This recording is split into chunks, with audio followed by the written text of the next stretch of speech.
നമസ്കാരം. നിങ്ങൾ KSRTCയുടെ ബൈക്ക് എക്സ്പ്രസിനെ പറ്റി കേട്ടിട്ടുണ്ടോ? കേൾക്കാത്തവർക്കായി പറഞ്ഞു തരാം. KSRTCയുടെ ലോജിസ്റ്റിക്സ് അഥവാ കൊറിയർ സർവീസിൻ്റെ ഭാഗമാണിത്. നിങ്ങൾ ദീർഘദൂരം ടൂ വീലർ ഓടിക്കാൻ ബുദ്ധിമുട്ടുന്ന വ്യക്തിയാണോ? അങ്ങനെയെങ്കിൽ നിങ്ങൾക്ക് KSRTCയുടെ ഈ സേവനം ഉപയോഗിക്കാം.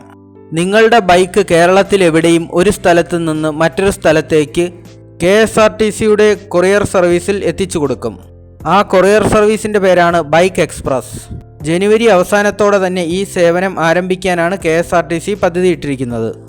സ്വകാര്യ കൊറിയർ സർവീസിനേക്കാൾ കുറഞ്ഞ നിരക്കിലായിരിക്കും ഈ സേവനം KSRTC നടപ്പിലാക്കുക. അതിനാൽ തന്നെ പൊതുജനങ്ങളുടെ ഇടയിൽ നല്ല സ്വീകാര്യത ലഭിക്കാനും സാധ്യതയുണ്ട്. പിന്നെ മറ്റൊരു പരിഷ്കാരം എന്നുള്ളത് സംസ്ഥാനത്തെ എല്ലാ മുക്കിലും മൂലയിലും പുതിയ സർവീസുകൾ ആരംഭിക്കുക എന്നുള്ളതാണ്. ഇത് ശ്രീ KB ഗണേഷ് കുമാർ മുന്നോട്ട് വെച്ച ഒരു നിർദ്ദേശമാണ്. ക്യാബിനറ്റിൻ്റെ അംഗീകാരം ലഭിച്ച ശേഷം മാത്രമായിരിക്കും ഇത് നടപ്പാക്കുക. ഇങ്ങനെ ഒരു പദ്ധതി നടപ്പായാൽ അത് സംസ്ഥാനത്തിൻ്റെ പൊതുഗതാഗത സംവിധാനത്തിൽ ഒരു ഉടച്ചുവാർക്കലായിരിക്കും. KSRTCയെ കൂടുതൽ ജനകീയമാക്കാനാണ് പുതിയ മന്ത്രിയുടെ പദ്ധതി. ഏതായാലും KSRTCക്ക് പുതിയ ഉയരങ്ങൾ താണ്ടാൻ കഴിയട്ടെ എന്ന് ആശംസിച്ചുകൊണ്ട് നിർത്തുന്നു. വീഡിയോ ഇഷ്ടമായവർ ലൈക്ക് ചെയ്യുക, ചാനൽ സബ്സ്ക്രൈബ് ചെയ്യുക. നന്ദി.